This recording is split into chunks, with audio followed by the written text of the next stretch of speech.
Greetings and salutations, my dearest friends. My name is Samantha, and today I'm going to be talking about my ins and outs of 2024.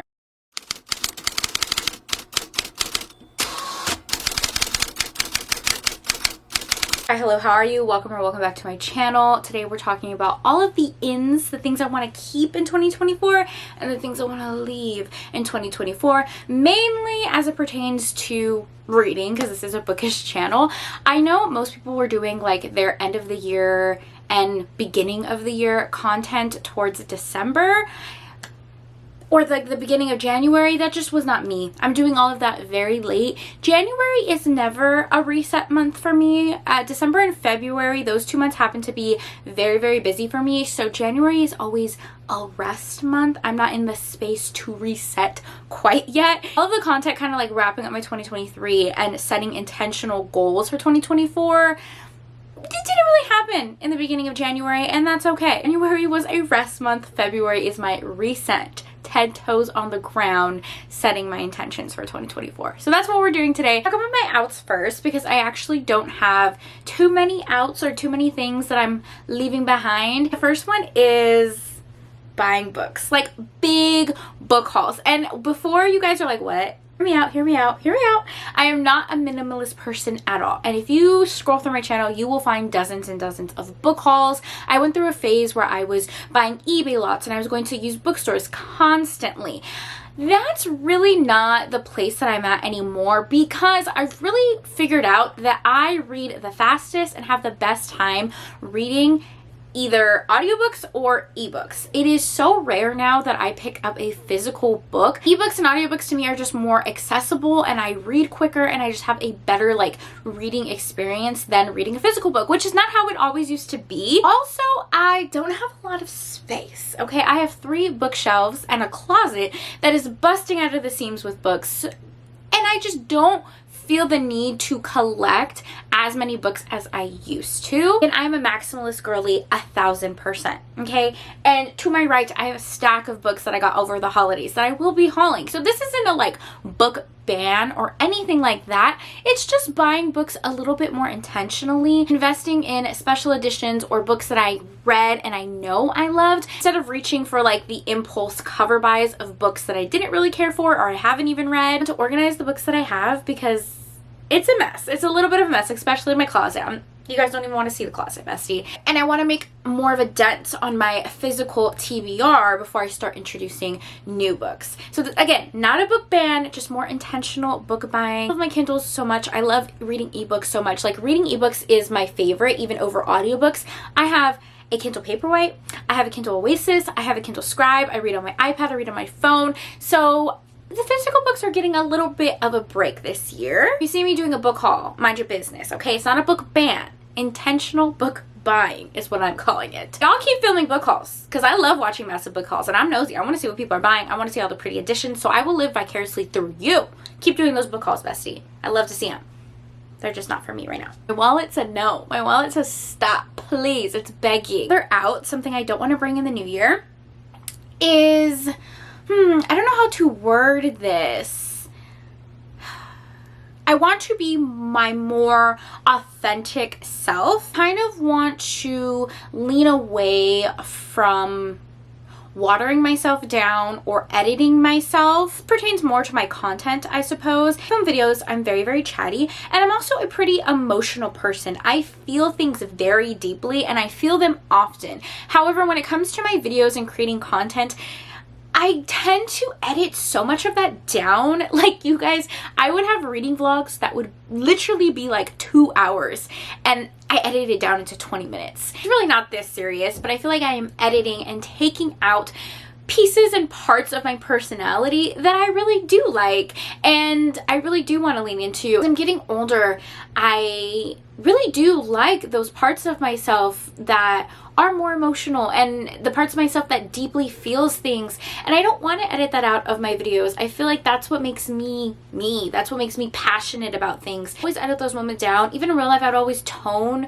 and like water that part of my personality down. I don't really want to do that anymore, because those parts of me are special and not weird. And if I want to cry about a book, I'm going to cry about a book. If I want to rant about my favorite book in one video for 20 minutes, I'm going to do that. Obviously, 2-hour reading vlogs. I mean, that's a little intense. Our reading vlogs are a lot for some people, and some people are not going to enjoy. I feel like I could have that space on YouTube, and there's other places I could do shorter form content like TikTok and Instagram. So I also want to be more intentional of how I talk about myself and talk to myself. Someone asks me one of the best pieces of advice that I've ever received. It's to talk to yourself and treat yourself like you are talking to your best friend or your sister or your mom. You would never, ever, ever say those intrusive thoughts in your head to your mom, your sister, your dad, whoever. You would never judge them for their appearance. You would never judge them for how emotional they are. Like, we're so incredibly hard on ourselves, and I just want to leave that out in 2024. I want to be my own cheerleader, my own best friend. I want to allow myself to feel the emotions that I'm feeling and not like suppress them. Okay, because that's not good. Okay, I can't bottle everything up for my therapy appointment once a week. I just need to be free. The rant and a half, but we're gonna leave all of this in because that just further proves my point of leaving all of those emotions in. Next out is reading popular books just because they're popular. I know this can be a little bit controversial. I'm not the type of person who automatically thinks that popular books are overrated. I don't think it makes you the cool kid to give a negative review on a very popular book. I don't. Books are popular for a reason, obviously, but a lot of times there will be a very, very popular book, especially like contemporary books. I'm not the biggest fan of contemporary books, and I tend to reach for them and read them a lot because they're popular, or I see a lot of people rating them highly, even though like they have tropes I don't like or things that I don't like. I don't know why I'm doing that. I don't know why I'm doing that. Like, if the book isn't speaking to me, that's fine. It doesn't mean the book's inherently bad. It doesn't mean I have bad reading taste, and I can just enjoy like other people's content and reviews without feeling the need to read it myself, because I know I'm not gonna like it. Not with all popular books though. I'm talking about books by authors that I've already read from and didn't really like, or tropes that I tend to not really enjoy anyways. Or I would kind of like pick it up because I'm like, well, everyone loves it, let me just give it a shot. And then I read it and I'm like, no, I really don't like this trope, or I don't like this author, and that's okay. That was all of my outs. I want to be more intentional in the books that I'm buying. I'm not going to edit myself down as much. I'm also going to realize that some popular books are just not for me. Okay, now let's talk about my ins because those are so much more fun. First in kind of coincides with me being my more authentic self, and that's I want to start siphoning in a more lifestyle content. This will always be a bookish channel 100%, but there are so many other cozy hobbies that I thoroughly enjoy. I love cozy gaming. I love coloring. Like, you guys got to see that a little bit in Vlogmas. Vlogmas is kind of like the time where I just create all of the content that I want to create, whatever idea pops in my head, and I had so much fun doing Vlogmas. I do every year. Videos that I loved was like talking about my favorite cozy Nintendo games. I did a video where I was sitting down and just coloring and talking to you guys about my life and the books that I was reading. This year I did a lot more videos with my dad.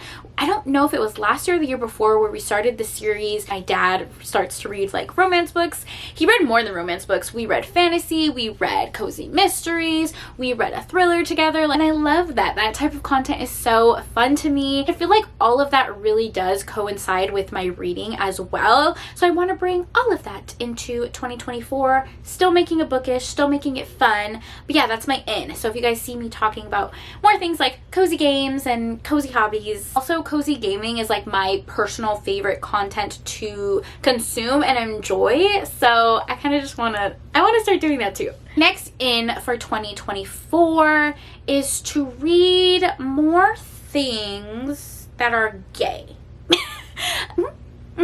That's pretty much it. I want to read sapphic romances. I want to read poly romances. I want to read wide shoes, open relationships, male romances. I just want all of that diversity. I think diversity and representation is so important, and I think there's something so healing about someone seeing themselves represented in a book, and nothing makes me happier than seeing a book that has good representation for the queer community. Really like beautiful conversation on someone discovering their sexuality and finding happiness in that. I read a book with a queer person getting their happily ever after, I cry tears of joy and happiness, and I just want more of that in 2024. I want to find more authors who are doing that so well. What really prompted this was I took a deep dive into Tal Bauer. He is a male romance author who writes the most beautiful, deeply emotional books that are just they're fabulous. They're so fabulous. They have so much like found family vibes to them, and the discussion on sexuality and the idea of finding your soulmate is it's so good. Some authors that I feel like are doing it amazing, obviously Tao Bauer. My favorite author is Marina Vivancos. Marina Vivancos's range, her backlist is insane. Like, I've never met an author who captures emotion and love in such a beautiful, dynamic way. Her tagline, like on her website, is a queer author writing queer romances. If that's not the tagline for 2024, like, I love that. Give me more of that. Other author that does it so well is Liza James.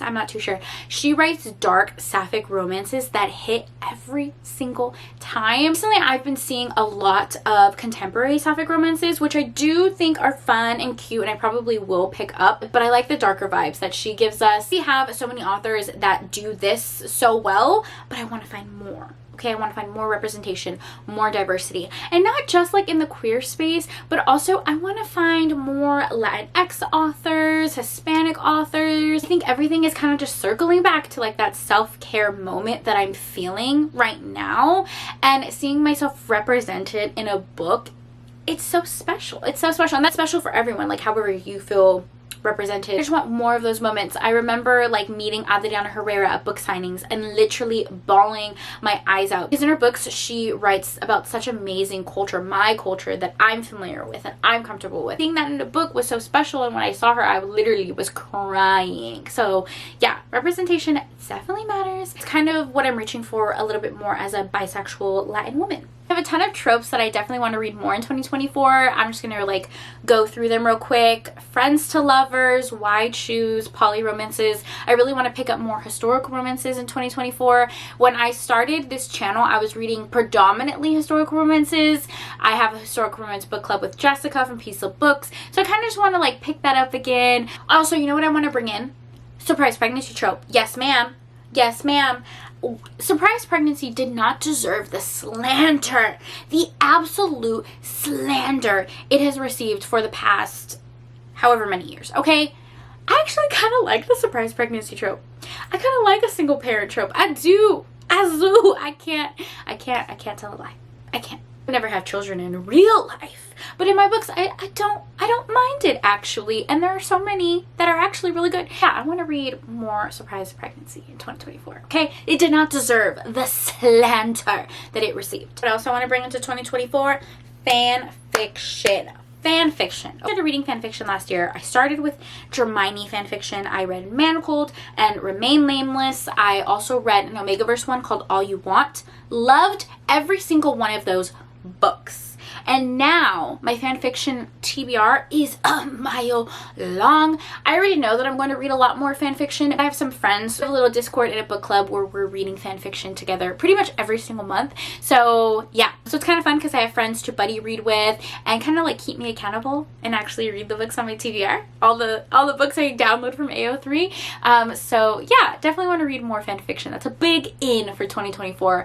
Let me know if you want to see some reading vlogs on that. Definitely not only planning on reading Harry Potter fanfiction, I want to read other fandoms as well. Definitely want to read some supernatural fanfiction. Absolutely. Okay, so those are my ins. So I want to be my more authentic self, want to lean more into cozy hobbies and things that make me happy. I want to read books with really good diversity and representation. I know that this was a more chatty video, but I hope you enjoyed it nonetheless. I would love to hear your ins and outs. Please make a video. I would love to hear. Leave a comment down below and tell me your ins and outs. I'd love to hear them, bestie. Okay, thank you so much for taking time out of your day to spend time with me. It means the world to me. I hope you guys are all staying happy and healthy, and I will see you in my next video. Bye!